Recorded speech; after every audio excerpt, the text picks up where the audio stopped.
Excellent work.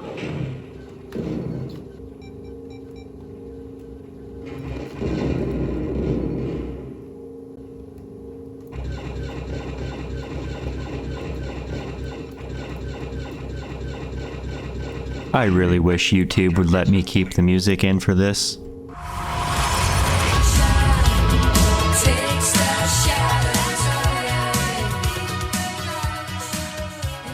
Welcome all. In this series I've been counting down the top 50 PC games ever as selected by PC Gamer magazine from the November 1999 issue. With this video I finally crack into the top 10. I hope you all like outer space as science fiction games dominate the choices from 10 to 6. How does this list hold up today? Do you agree with the picks? Leave a comment below, I'd love to hear from you. Kicking off the list at number 10 is Heroes of Might and Magic 2, so just forget what I said about outer space for a moment.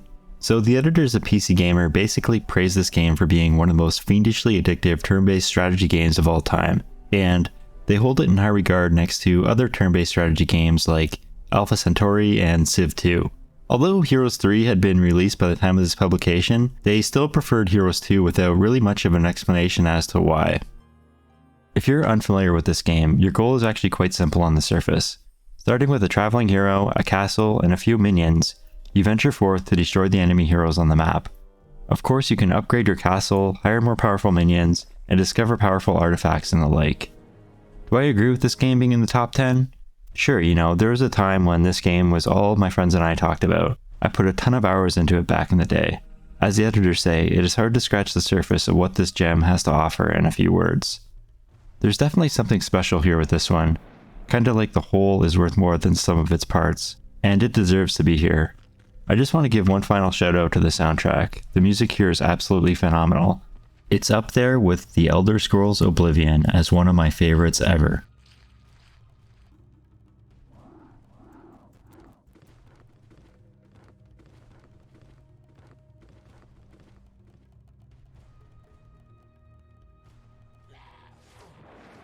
Number 9, XCOM UFO Defense. So let me start this off by saying, although I'm like a retro guy, my favorite game of all time is actually 2016's XCOM 2.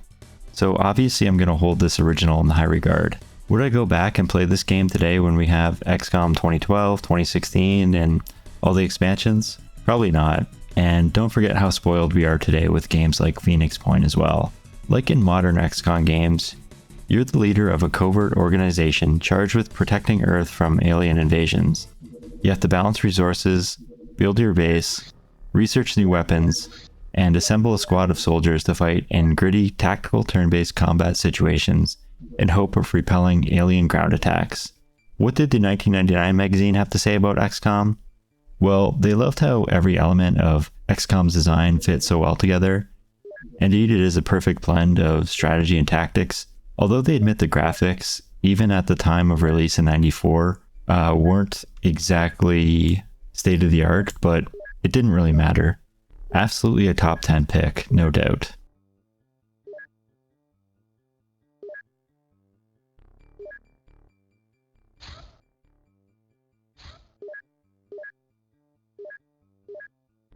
Number 8, TIE Fighter Collector's CD-ROM. Believe it or not, this game ranked number 1 in the 1997 edition of PC Gamer's Best Ever compilation. So yeah, it still ranks this high in spite of the plethora of masterpiece games released between 97 and 99. You know what they are. It was LucasArts' original X-Wing that first allowed us to dogfight in the Star Wars universe. This was with a very satisfying Wing Commander style combination of flight sim control and action game simplicity. And a year later, TIE Fighter fleshed out the concept by taking it in a new direction and letting you fly for the bad guys. Yeah, I think you need to have an action space combat game in the top 10, and why not TIE Fighter? It's LucasArts, so it's going to have high quality with a good story. It's Star Wars, you're going to have amazing sound effects and music. Bottom line, this pick aged well. What's this? 2 Star Wars games listed back to back? At number 7 we have Jedi Knight Dark Forces 2.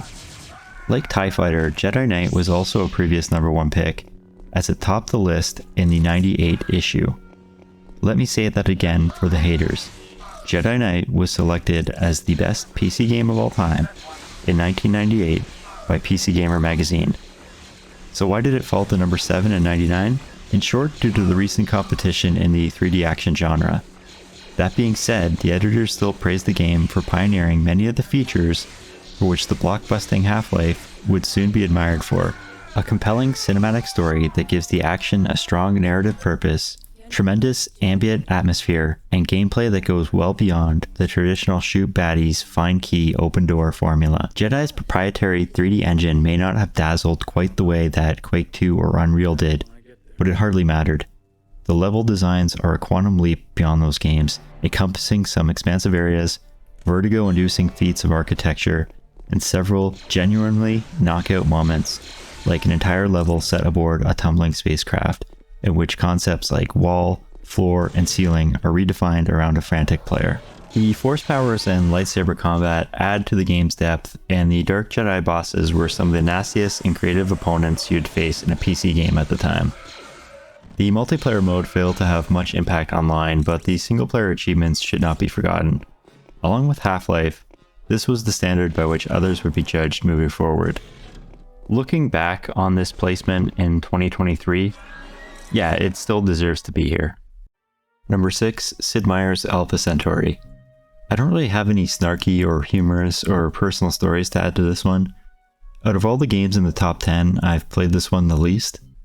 The justification for this placement is basically, drawing comparisons to Civ 2 and how well the developers were able to follow up on the success of that game, recapturing the magic with a new sci-fi twist. The multiple victory conditions, the improved diplomatic model, and much enhanced AI created a gaming experience so rich and deep that you would find the hours flying by, and you'd tell yourself, just one more turn. In retrospect, I'm not sure that there is much room in the top 10 for this game and Civ 2. I'd probably bump this one down further in the list to make room for another classic. Well, there you have it.